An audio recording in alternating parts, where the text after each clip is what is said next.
Proved, disproved और not proved. Proved मतलब evidences को देखकर, सबूतों को देखकर यदि यह लगे कि कोई बात सच है तो वह कहलाएगी प्रूव्ड, और एविडेंसेस को देखकर यदि यह लगे कि कोई बात झूठ है तो वह कहलाएगी डिसप्रूव्ड। और एविडेंसेस को देखकर ना तो हम सर्टेनिटी से, निश्चितता से ये कह सकें कि यह बात सच है, ना ही हम ये कह सकें यह बात झूठ है, तो वह कहलाएगी नॉट प्रूव्ड। एग्जाम्पल के तौर पे मान लीजिए कोई मर्डर केस है, उस मर्डर केस में एविडेंस दिया जाता है किसी वीडियो फुटेज का। उस वीडियो फुटेज में साफ साफ देखा जा सकता है कि ए बी का मर्डर कर रहा है।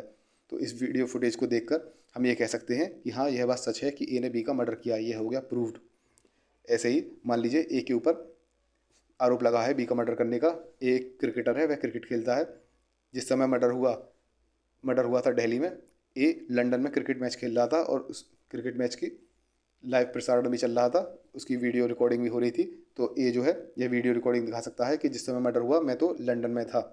तो इस सबूत से वह यह दिखा सकता है, इस सबूत को देखकर हम यह कह सकते हैं कि यह बात झूठ है कि ए ने बी का मर्डर किया है, तो यह हो गया डिसप्रूव्ड। और नॉट प्रूव्ड में कैसे एविडेंस होते हैं, मान लीजिए जिस जगह मर्डर हुआ उस जगह ए का मोबाइल फ़ोन मिला। मान लीजिए कुछ समय पहले ए और बी के बीच में झगड़ा हुआ था।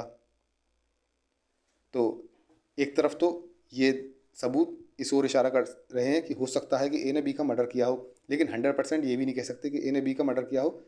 तो दो बीच की कन्फ्यूजन वाली स्टेट है। या तो किसी ने हो सकता है ए को फंसाने के लिए वह मोबाइल फ़ोन घटनास्थल पर फेंक दिया हो, और ए और बी के बीच में झगड़ा हुआ, तो इससे हम 100% श्योरिटी से ये थोड़ी कह सकते हैं कि ए बी का मर्डर ही कर देगा।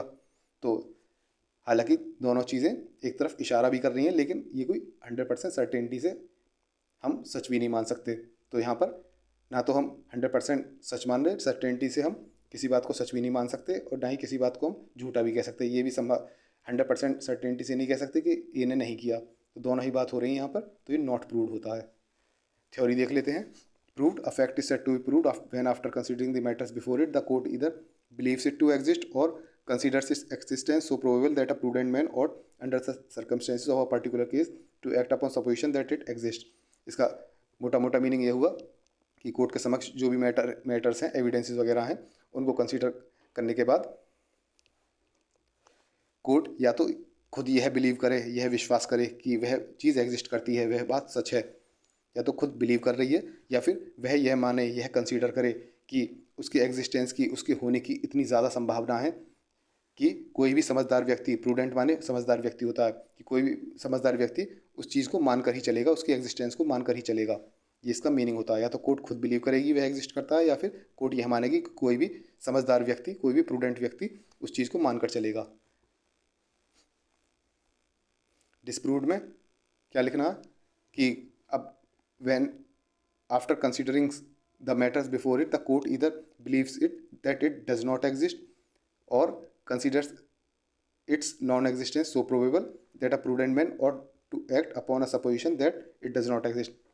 मतलब जो सबूत वगैरह हैं उनको देखकर या तो कोर्ट खुद बिलीव करे कि वह चीज़ एग्जिस्ट नहीं करती, वह चीज़ झूठ है, या फिर वह यह माने, कोर्ट यह माने कि उस चीज़ के ना होने की संभावना, उस चीज़ के झूठ होने की संभावना इतनी ज़्यादा है कि कोई भी समझदार व्यक्ति यह मानकर ही चलेगा कि वह झूठ है, वह चीज़ एग्जिस्ट नहीं करती। तो दोनों चीज़ आ गई, बिलीव और कंसीडर। खुद बिलीव करे या फिर यह मान के चले कि कोई भी समझदार व्यक्ति उस चीज़ को झूठ मानकर ही चलेगा।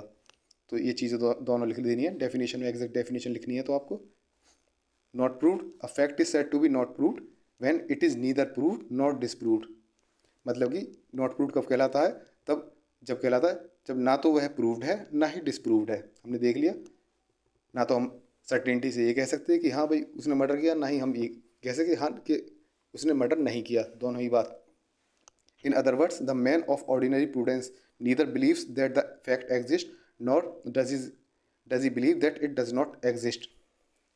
मतलब कि कोई भी समझदार व्यक्ति ना तो यह विश्वास करे कि वह फैक्ट एग्जिस्ट करता है, ना ही वह यह विश्वास करे कि वह फैक्ट एग्जिस्ट नहीं करता। The fact thus neither exists with certainty nor its non-existence is proved with certainty।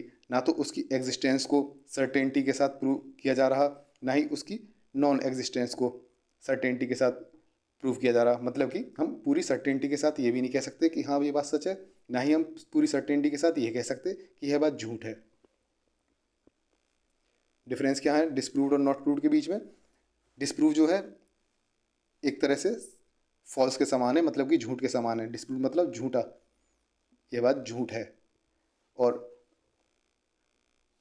Not proved जो है, नॉट प्रूव्ड है कि ना तो हम सर्टेनिटी के साथ कह सकते हैं कि वह चीज़ एग्जिस्ट कर रही है, ना ही हम सर्टेनिटी के साथ यह कह सकती है कि वह चीज़ एग्जिस्ट नहीं कर रही है। ये दोनों ही चीज़, तो ये हो गया डिस्प्रूव्ड और नॉट प्रूव्ड।